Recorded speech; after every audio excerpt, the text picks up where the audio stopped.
Welcome to The World Today. I'm Sana Maqbool, and in today's show we will be talking about the case in which the rape and murder of 4 boys in Kasur came up last month, and we now know that the suspect in this regard has been arrested.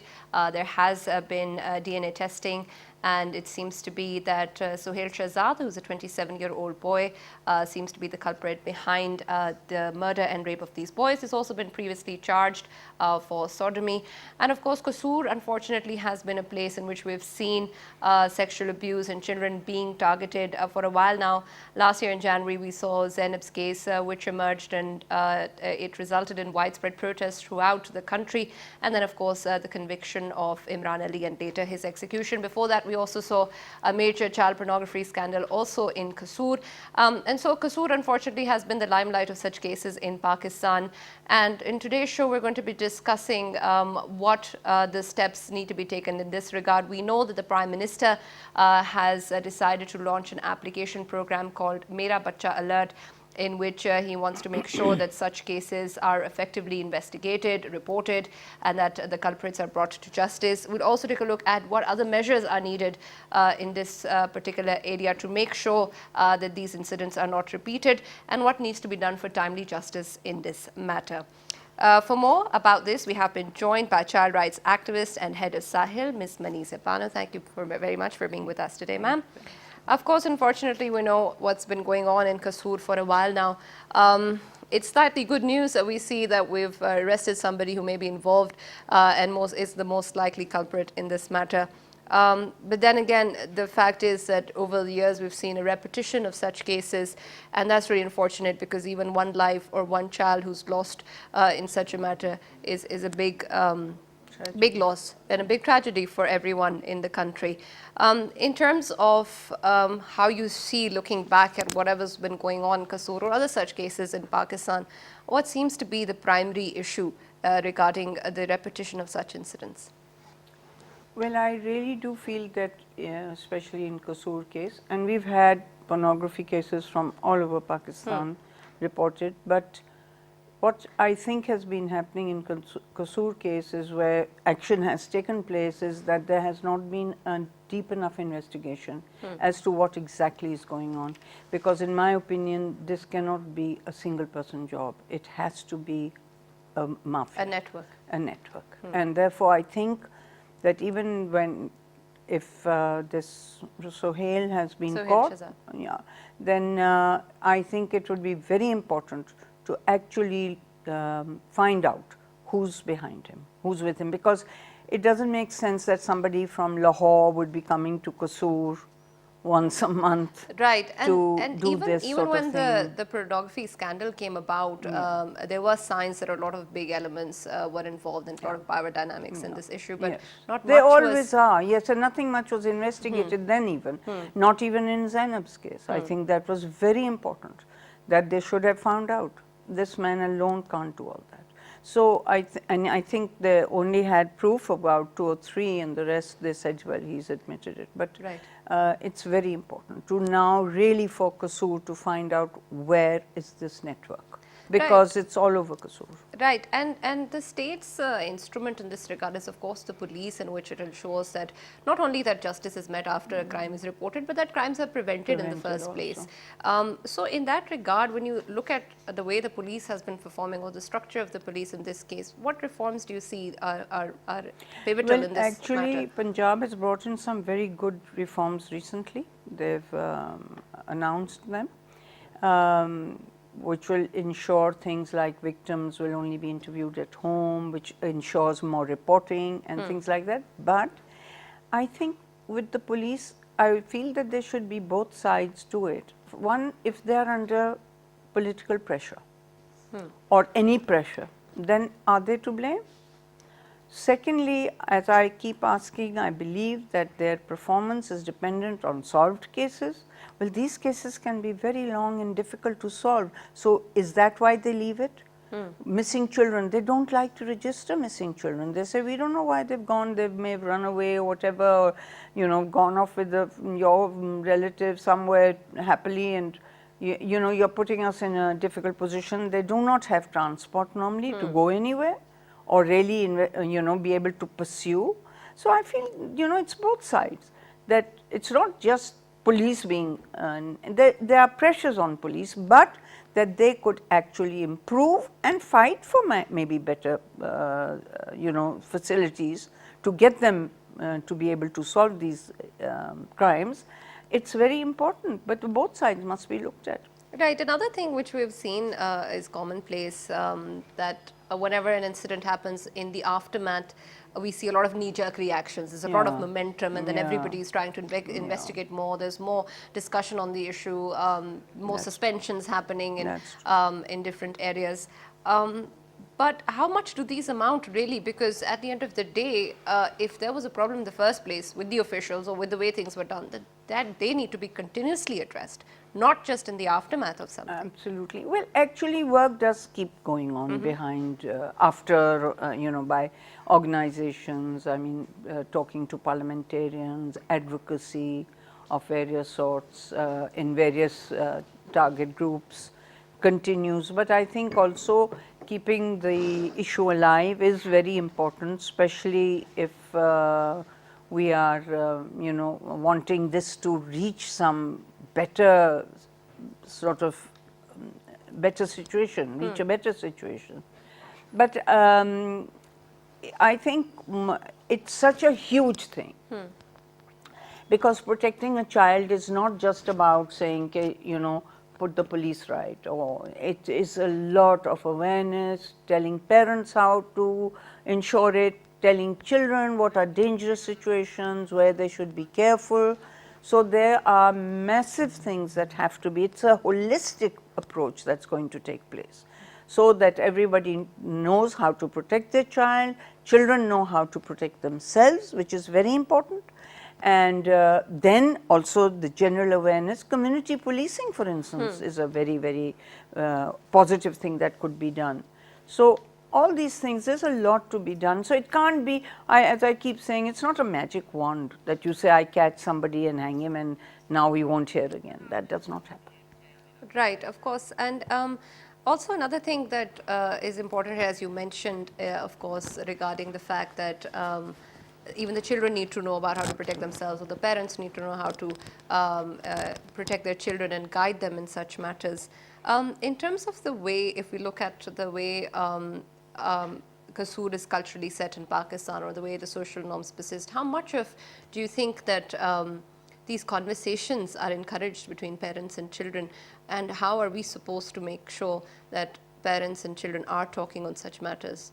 If we specify to Qasur. What I see first and foremost is that the topic must be included in the curriculum, because then in schools you start talking. At the moment, whether we believe it or not, it is still very taboo. It is still very, don't say it, don't do it, don't talk about it. I mean, if you are ripping out biology, you're ripping out the base of the whole thing. So, I mean, I think we really need to reconsider what it is we want our children to know, and I do not see any hindrance in being able to educate children in a very, very nice way of what are the dangers involved in and don't you think that the same problem also sort of has an influence on how many cases are even reported to begin with? Absolutely, absolutely. I mean, if there's so much shame for the victim, why will they come and tell you that this has happened? And why will they tell anybody? So, yes, absolutely. In this regard, the Prime Minister's decision of launching the app called Mera Bacha Alert, that also has it was mentioned in the meeting, that has this sort of area also that they're looking at, where parents, or because of social reasons or whatever, don't want to discuss this issue and don't want to be in the limelight. So they've also brought about this app for that reason as well, in which they want to make sure that the privacy is also protected, and parents are also feeling more secure in this matter. Do you think that this app and this decision will help and encourage more parents to come forward?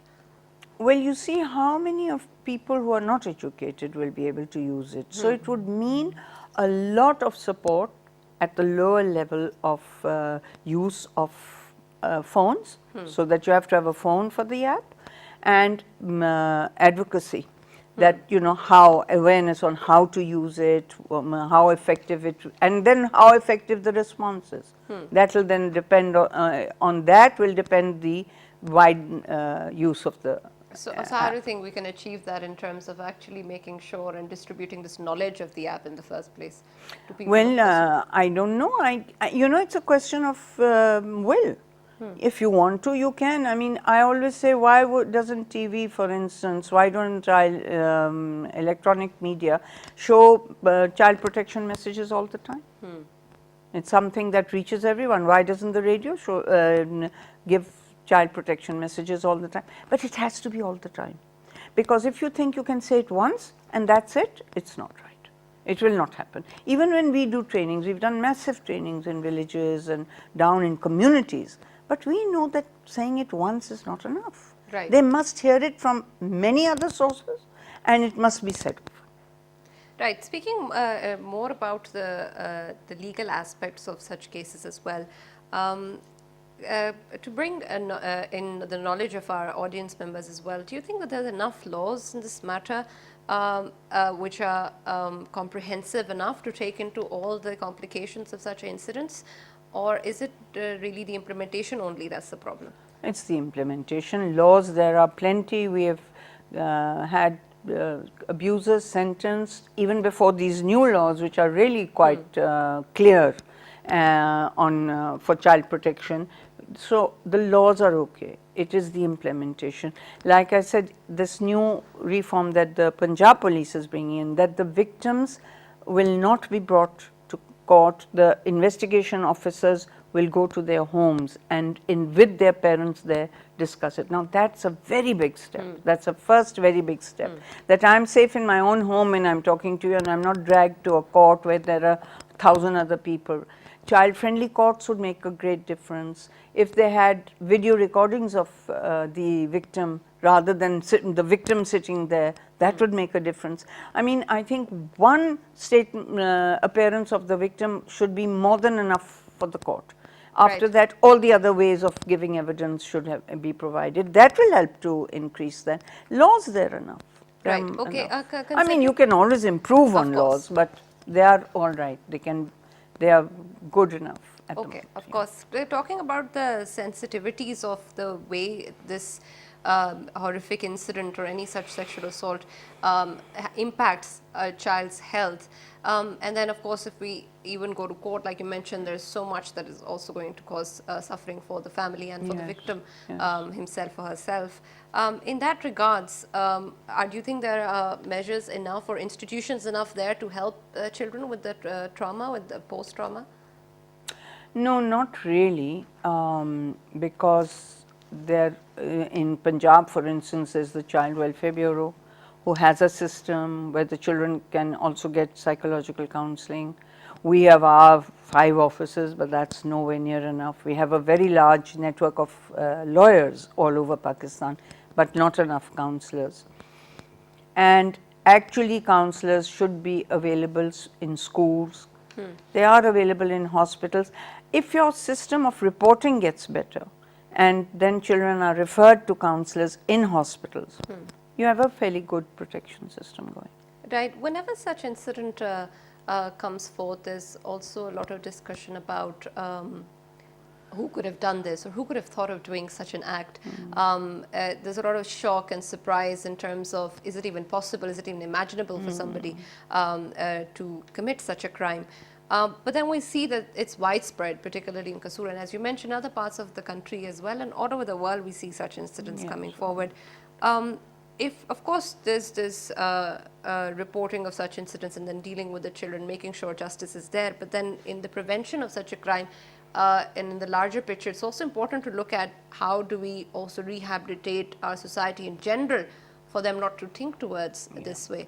I mean, we think that there's a great need for research on the abuser and finding out what are these factors which are, allowing them or pushing them into this activity, or giving them even the facility to push into this activity. So yes, that's a very new area for us.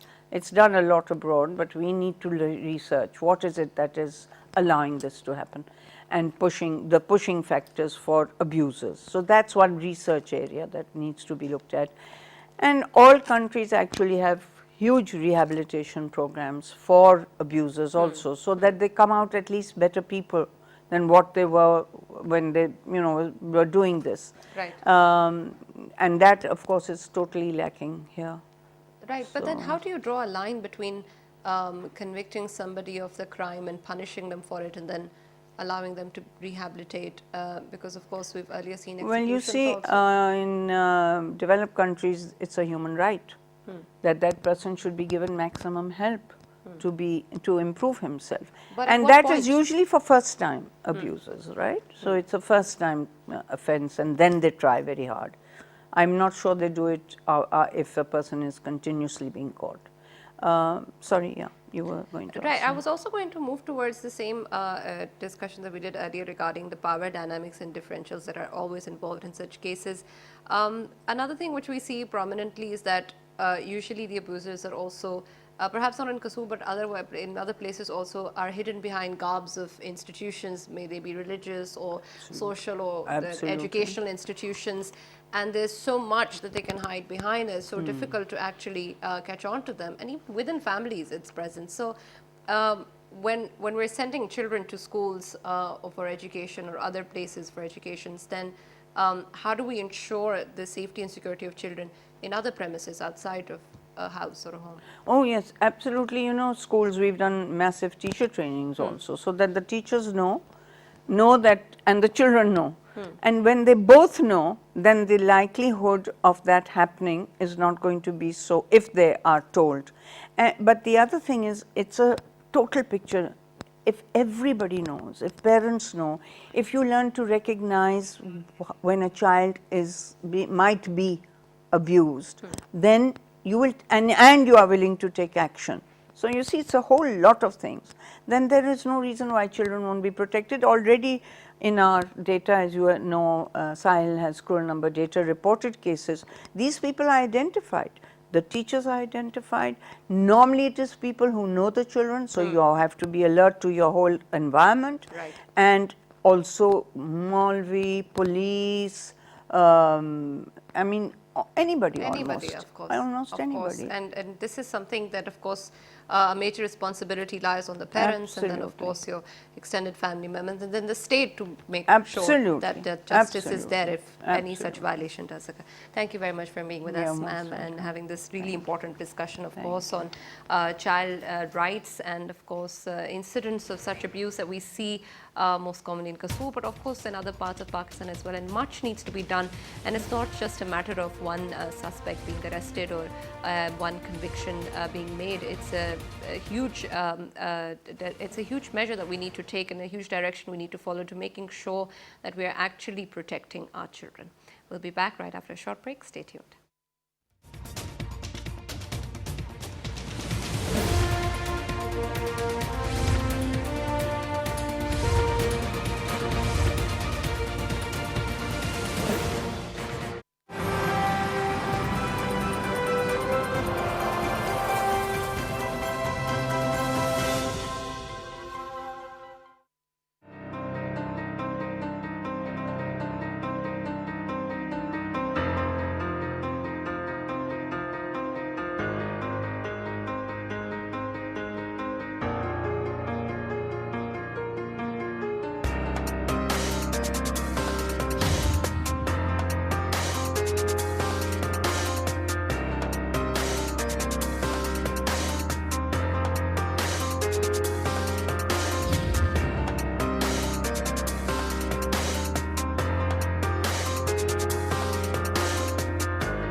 Welcome back to The World Today. In our show now, we will be talking about Prime Minister Imran Khan's upcoming visit to China, which is part of his Kashmir mission, in which he wants to highlight the issue at the world level and making sure that the Kashmiris who are suffering on the 59th consecutive day today under curfew and restrictions since the 5th of August are actually helped, and there is a tangible solution to this issue. We'll also be taking a look at the Afghan Taliban delegation, which will be visiting Islamabad today, and what that means for the peace deal in Afghanistan and what role Pakistan can play in this regard. To talk more about this, we've been joined in the studio by senior analyst Mr. Tipu Sultan. Thank you for being with us today, sir. Of course, since the UN General Assembly session has ended, we've been talking about how what is the future now for Pakistan to highlight the Kashmir cause. Of course, there was a lot of momentum since the 5th of August to the UNGA. But now that it's over, what can Pakistan do? And the upcoming visit to China seems to be a promising venture in this regard, in which, of course, the Prime Minister is going to be apprising China once again. And then we know that China is going to be meeting India soon. So what do you expect to come out of this visit, and what do you think China's response will be? Well, Sana, there are two things old, and that one is Kashmir problem, and our friendship with China is enduring. What is new? The new is Prime Minister Imran Khan and Pakistan's foreign policy under him. We all know that he went to United States, and prior to his speech in the United Nations General Assembly, there were a series of meetings, and the world press was running to have his interviews and all, from Washington Post to New York Times to CNN, everybody. And he stood tall amongst the leaders of the world on moral ground, on what he said was morally right, whether it was global warming or money laundering or Islamophobia or Kashmir problem.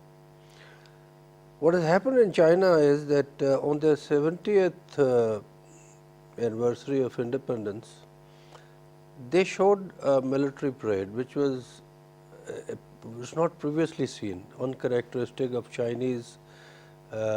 First they wanted to develop for 50 years, and now it is very clear that the Chinese are exerting their influence across the world on two bases. One is connectivity, which is very famous now, and the other is that they have shown to the world that they have the technology to be a superpower in the true sense in the world.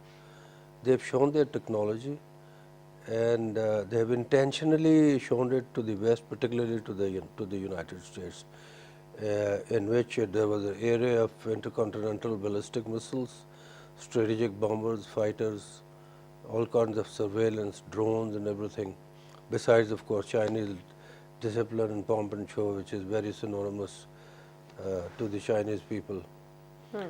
And Imran Khan is embarking on the Chinese tour with a background of his stature, recognized in the world in a much more forceful manner, and much more basis on which he stood amongst the leaders in New York and Washington.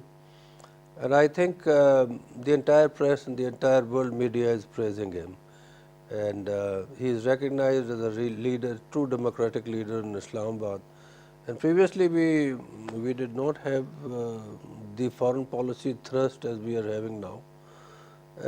When he goes to China, I think the first thing that he is going to, besides of course cementing the relationship and further improving it, I think there will be two things on his agenda. One is the Kashmir standoff, and more than that, the economic relationship with China and the progress on the Belt and Road Initiative, and how the Chinese can further come up to accept our goods and improve our trade and improve our economy. Economy and the situation in Kashmir. You know that the Chinese across Ladakh and Aksai Chin, a portion known as Aksai Chin, are occupying that, and the Indians dispute that, and they can't do anything about it.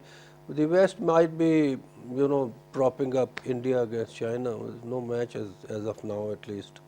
The Americans wanted the Indians to perform in the Asia Pacific and Indo-Pacific. They could not do it. Chinese are far ahead as a power as compared to India. And then the Indian entire defense forces are arrayed against Pakistan, whether it is their air force or navy or the ground forces in the land strategy.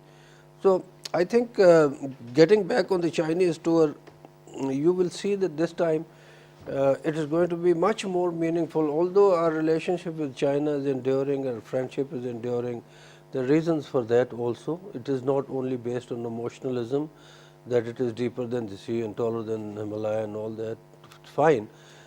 But the strategic reasons are that the Americans have chosen India as their strategic ally in South Asia. And the reason being that they do not want the Chinese influence to develop in a manner and to be deployed in a manner that the intentions of the Chinese are, mainly through connectivity and trade. So what they have done is that they have entered into a strategic agreement with India, and on the other corner the background there always Israel, which controls quite a bit in the United States, including the media and the policy and the business and all that.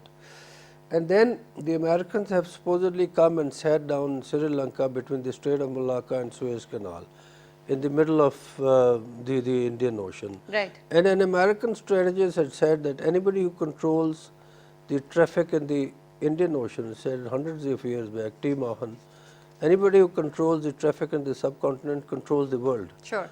So, please go ahead. Right. Also, I wanted to look at, of course, the fact that when China is going to be visiting India after Prime Minister Imran Khan's visit to China, there's going to be an informal meeting with Narendra Modi, and we expect that the Kashmir issue is going to be raised. What do you think can possibly come out of that, especially when we know that China itself has problems with the region and Ladakh being termed as a union territory?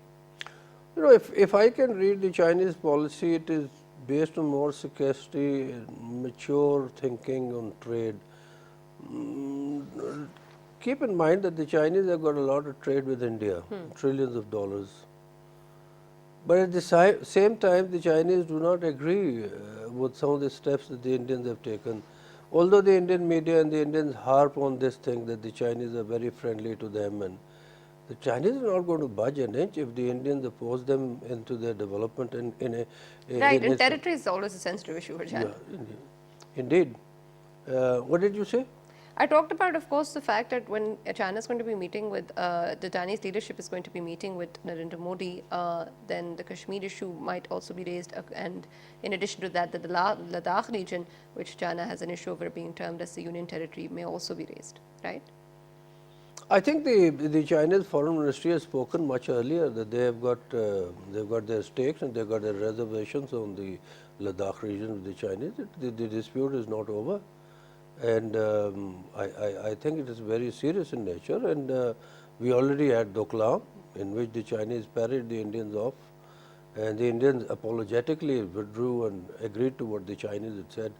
And then they had a debacle in 1962 in Nefa.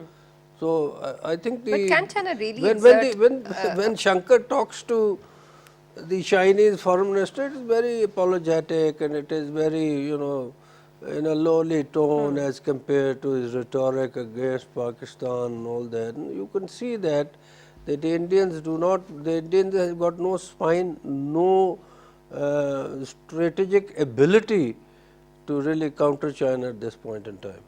Right, but in terms of what pressure China can actually impose on India for the Kashmir dispute, what can we expect from China in this regard? We know that China has come out and supported Pakistan since the 5th of August, but in its dealing with India, especially after Prime Minister Imran Khan's visit, what are we really seeing China I to be think doing? short of the actual conflict starting, to my reckoning, there will be no meaningful pressure may be exerted on India by the Chinese. And I think as it looks like that Imran Khan, you know, really wanted the Americans to perform on the mediation or telling the Indians what to do. And in the South Asia, Assistant Secretary of State Alice Wells has spoken on the issue that the restriction must be lifted and the Indians must be mature enough to see what they are doing over there. Right. Another thing which came out after the UN General Assembly session was that there were concerns that Pakistan might be reviewing its strategy regarding the CPEC, and the Prime Minister is expected to clear such concerns in his visit to China. What do you think China's reservations may be I, regarding this? I think you're related to media, and you must be knowing that there have been tremendous amount of effort by the international community, and those people who do not want the Chinese-Pakistan development and the Pakistani role in Belt and Road Initiative and Even the CPEC. United States has had some reservations on CPEC. Oh, yeah, there is no doubt about that. The Americans do not want this development to happen, this connectivity to go. It is not only Pakistan. It is lateral. It is north, south, east, west, everywhere. Pakistan is just one portion of it, and there is so much connected with the geographical contiguity with China makes it more important. And these articles were written in order to thwart Pakistan that, oh, Pakistan will become a Chinese colony and whatnot. The Indians are saying, when have the Indians come to big favor for Pakistan that they do not want Pakistan to be colonized by China? It's all hoax and balloonies. I think Pakistan is well on its way. Pakistan understands that, and Pakistan's policy is much more pragmatic and much more sustained in a manner. You can see that Imran Khan is exerting. Imran Khan is working hard. He came back from the States and straight away went into business. He visited the areas which is affected by the earthquake, and then he had a cabinet meeting, and he had a long hours of and he's going to China. So this man means business, and Pakistan is lucky to have him as a leader there. Right. The Prime Minister of the Sideline is also expected to attend the China-Pakistan Business Forum and to increase trade relations with China. And what aspects can we further strengthen our bilateral trade with China? Bilateral trade with China, we see that what can you export and what sort of tariffs are there. What the Chinese can give us a special favor on that. I think more than that, I think the Chinese investment in Pakistan through Belt and Road Initiative and the parking area and the industrialization and all that is more important. It's all connected. You know, with China, our relationship is very different as compared to the West. One that we are connected through Gilgit and through Punjab Pass into Xinjiang and all that, and onwards down south you go to the Arabian Sea and on to Gwadar. I think there has to be an increase in trade in Pakistan's favor, yes. Right. Now, moving on towards, of course, the fact that the Afghan Taliban delegation is expected to be arriving in Islamabad today, and this is, of course, their latest stop on a tour of regional stops with other powers. Also, they had meetings with China and Russia earlier. And we've seen that the Prime Minister Imran Khan has talked about what role he can play with the Afghan Taliban in his visit to the US also. And since we know that the talks with the US are at a standstill, we are looking towards Pakistan to be able to play a special role. We know that Zalmay Khalilzad is also in town. In this case, what do you think is the possibility of a meeting between the Afghan Taliban and Zalmay Khalilzad when we know that the US has stalled the talks for now? Sana, it is really amazing that Imran Khan has come a full circle in saying what he said about 2 decades back, that we should not be a part of war.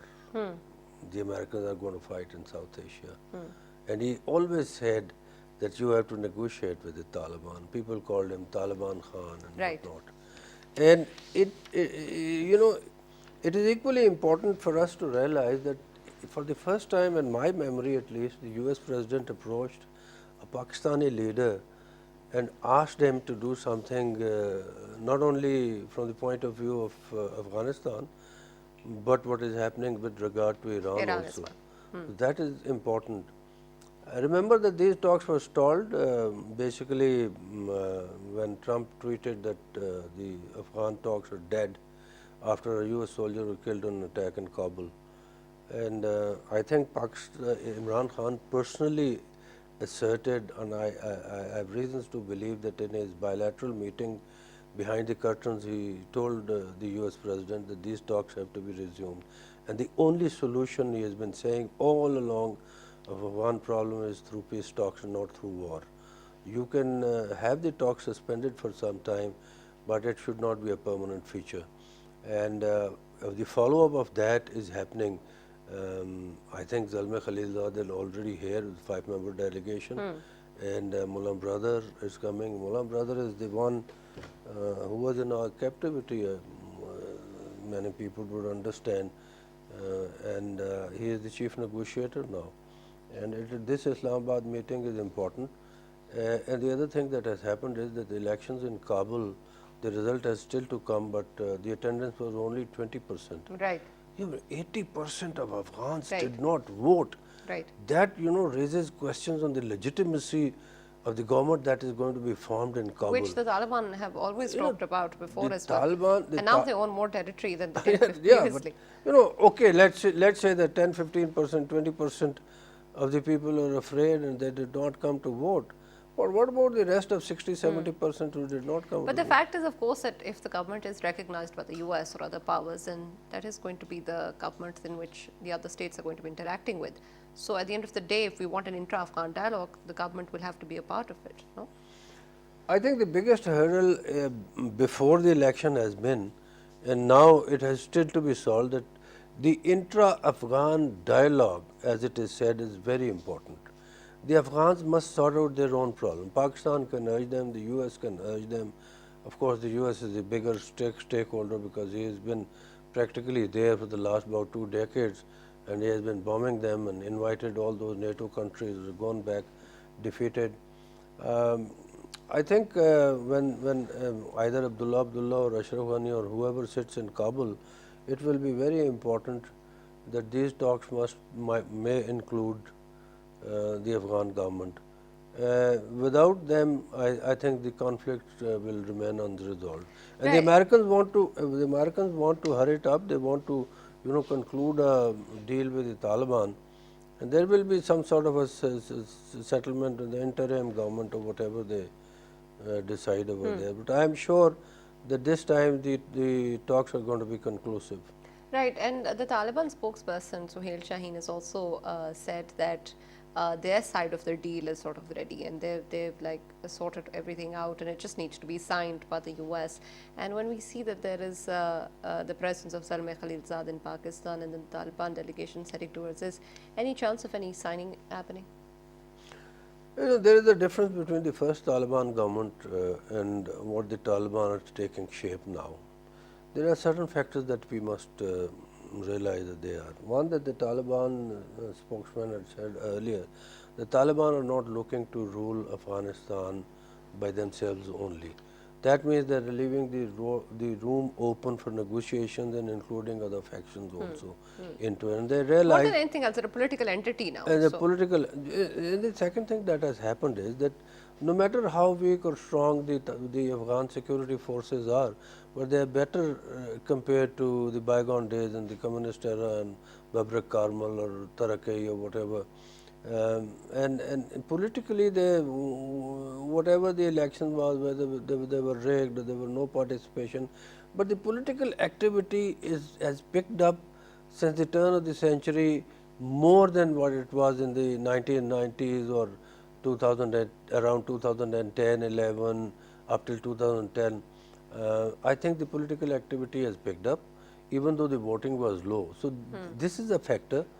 And then there is a factor of Abdullah across the Arghandab Valley and across Salang Tunnel to Mazar-e-Sharif, to Badakhshan and to Panjshir Valley, and all these places where the Taliban are not that effective. Remember, the Taliban are effective in Nuristan, Kunar, Paktiya, Paktika, and all these provinces bordering Pakistan, because the Pashtun belt is divided across the Durrani line, goes up to Arghandab River, north of Kandahar, to Ghazni and Kabul, and beyond that to Turgundi border and to the Oxus River and to Warkhan corridor. The Taliban are not that strong, and they realize that, and the Afghans would not like to split their country because of Taliban or any other force. The other thing that has happened is that the Hizb-e Islami of Gulbuddin Hikmatyar is not that strong. Their militant ability has withered away. The people who had money and they were part of Hizb-e Islami joined Ashraf Ghani, and they are not that strong. Although the government in Kabul wanted to play Hikmat Yar, that the Taliban, the Pashtun are on their side by inducting Gulbuddin Hikmat Yar. That has not happened. Right. The Prime Minister, in his visit to the US, also commented on the sidelines the fact that he wanted to meet with the Taliban delegation previously also, but was requested by the Afghan government not to do so. But now that the Taliban delegation is visiting Pakistan, how do you think it's going to go down with the new government in Afghanistan? I think Especially when Prime Minister has also always talked about inter-Afghan dialogue being a pivotal in the yeah, peace deal. Pakistan, this time Pakistan is what Pakistan is saying, that the Afghan problem within Afghan has to be solved by the Afghan people, and there has to be an inter-Afghan dialogue. And what Pakistan can do is to facilitate whatever influence it had on the parties so be. And Pakistan is important for Afghanistan. Afghanistan is important for us because they are our neighbors. Their trade, their supplies go through Pakistan. Remember when Salala happened and General Kiani closed the border for a few months and there was a chaos in Afghanistan. They could not straighten their logistics through Central Asia and through air supplies. The geographical reality is that both countries are important to each other, and if there is peace, and if the international media and Indian RAW and NSD do not combine for sinister reasons to damage the Durrani line or the fencing, Pakistan wants passport control. Pakistan wants that there should not be militants roaming around freely across Durrani line. They don't want it because they want to push their agents. Aziz Doval is known to have said that they are spending $8 million to fend terrorism into Pakistan. So that's not going to happen. Right. Thank you very much for being with us, sir, and having this discussion. Of course, much remains to be seen of what is going to come out between the meeting with Prime Minister Imran Khan and the Afghan delegation that are due to arrive in Islamabad later tonight.